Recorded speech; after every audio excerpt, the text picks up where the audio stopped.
Hey, what's up guys? John here. The world's largest asset manager, BlackRock, just came out and issued a warning to all investors. Now, I've been talking a lot about, recessions and what's going on in the economy for about 18 months. I simply said at that time, early on, they were at the height of the market. The entire economy is propped up by 0% interest rates. They printed 40% of the money supply in the last 2 years.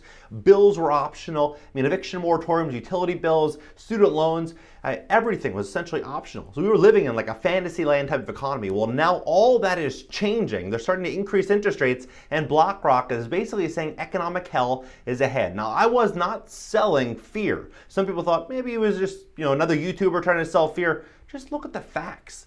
The facts say that we're stepping into a really, really uncertain time, and a time in which a lot of people are going to get rug pulled, probably the greatest economic rug pull we'll ever see. And BlackRock says to get ready for a recession unlike any. So worse than 2007, 2008, worse than the dot-com bubble, worse than the 1987 crash, worse than the early 1970s.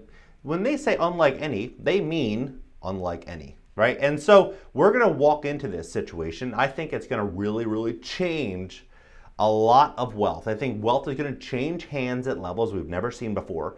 And so that's why I've been talking a lot on this channel about, getting great credit and, getting cash, putting cash on the sidelines, building out a strong game plan, getting out of consumer debt, figuring all this stuff out early. And the reason for that is simply because as we step into this problem, you're going to want options, right? Because a lot of people will not have the ideal circumstance, the ideal option, right? So I personally think we still have a little bit of time left, maybe 3 months, 6 months, possibly. Jamie Dimon, the CEO of Chase Bank, said by Q2, Q3, things are going to hit the fan. Well, look at what BlackRock is saying. So a worldwide recession is just around the corner. Central bankers boost borrowing costs aggressively to tame inflation, and this time it will ignite more market turbulence than ever before, according to BlackRock.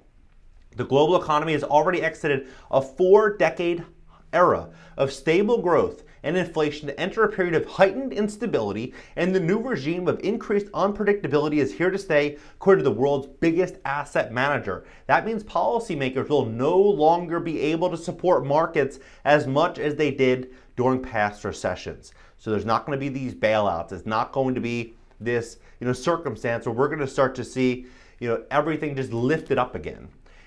During past recessions, BlackRock strategists led by Vice Chairman Philip Hildebrand wrote in a report titled 2023 Global Outlook, recession is foretold as central bankers race to try to tame inflation. It's the opposite of past recessions. They said central bankers won't ride to the rescue when growth slows in this new regime. Contrary to what investors have come to expect, equity valuations don't yet reflect the damage ahead. The prospect of limited policy support means investors need more dynamic methods involving more frequent portfolio changes and taking more granular views on sectors, regions, sub-asset classes to navigate the volatility ahead, according to BlackRock. What worked in the past won't work now. The strategist said the old playbook of simply buying the dip doesn't apply in the regime of sharper trade-offs and greater macro volatility. We don't see a return to conditions that will sustain a joint bull market in stocks and bonds of the kinds we've experienced in the prior decade. So a lot of these influencers that look like geniuses over the last couple years, it's very easy to look like a genius when the market's just continuing to go up. But when the market starts to change and when there's fear in the market and there's no longer this QE type of environment, you really get to see who the smart investors really were and who simply was just in the right place at the right time, right? And we saw that really with crypto as well. A lot of people were investing in all of these altcoins. A lot of people were investing in NFTs that had really limited value. And simply just by association and mania and hype, they were able to get 5x, 10x, 20x returns. That looks like that party's over. What worked in the past won't work now. The strategist said the old playbook of simply buying the dip won't work. Wall Street banks from Morgan Stanley, Bank of America, Deutsche Bank have warned that U.S. stocks could plunge by more than 20% in 2023 due to an economic downturn and liquidity risk fueled by Federal Reserve's interest rate increases. Goldman Sachs CEO David Solomon sees just a 35% chance of the U.S. economy avoiding recession. Even that seems huge. I think we're already basically stepping into the recession. I think the odds of getting out of this it is very unlikely. And the reason for this is, let's say, for example, the Fed does a pivot. If the Fed does a pivot, there will be short-term relief, no doubt.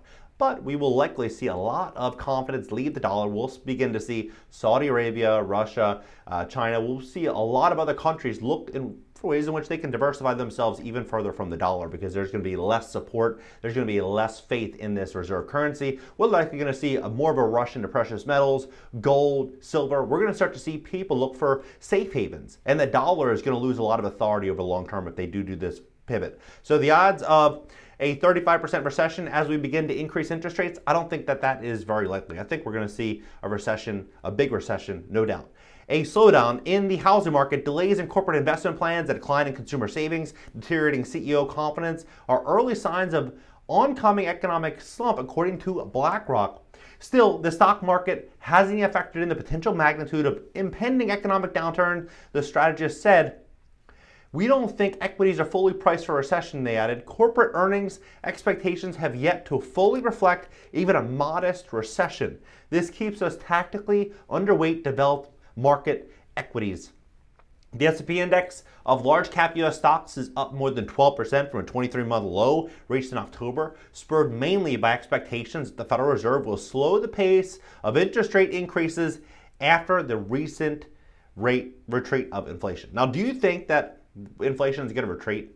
I don't think so. I think what's ultimately going to happen is that they're not going to be able to tame this inflation, because the inflation simply isn't natural inflation. When you have the cost of transportation, oil, gas, everything getting much more expensive, how can you ship, distribute, produce, and fulfill orders at lower rates? It's going to be impossible, simply because the only way you'd be able to do that is to reduce the cost, reducing oil, gas, bringing down the limitations and really increasing supply. And if you can increase the supply and you're able to allow shipping and distribution and cost and products to obviously come down in price, you're going to be able to draw down inflation much faster.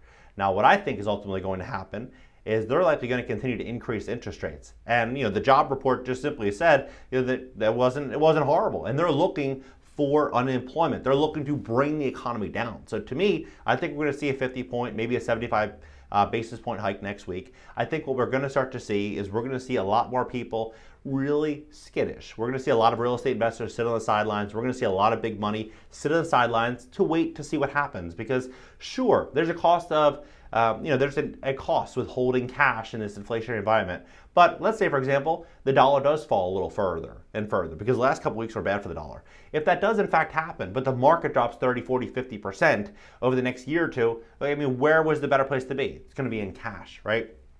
That's why I believe right now is the best time to sit on a lot of cash, to have great credit, to maybe not jump out and buy something at this moment unless you find an incredible deal, but simply to build out a game plan, a strategy, know where you want to invest, know what you want to do, so that when things do hit the fan, you're able to go out there, you're prepared. You're in that situation where you can go out there and make that life-changing investment. Because what I think is very likely going to happen is, I believe, just looking at the data, in October, you had 30%, a little over 30% of small businesses miss October's rent.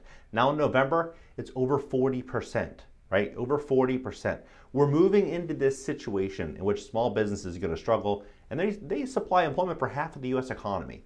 As we start walking into this, I promise you, we're going to see a lot of opportunity in the 2 to 4 unit properties. There's entry-level properties. So if you're looking to invest in real estate, you look at it, they own over 20 million units. 20 million housing units in America are owned by mom and pop investors, and 40% of these mom and pop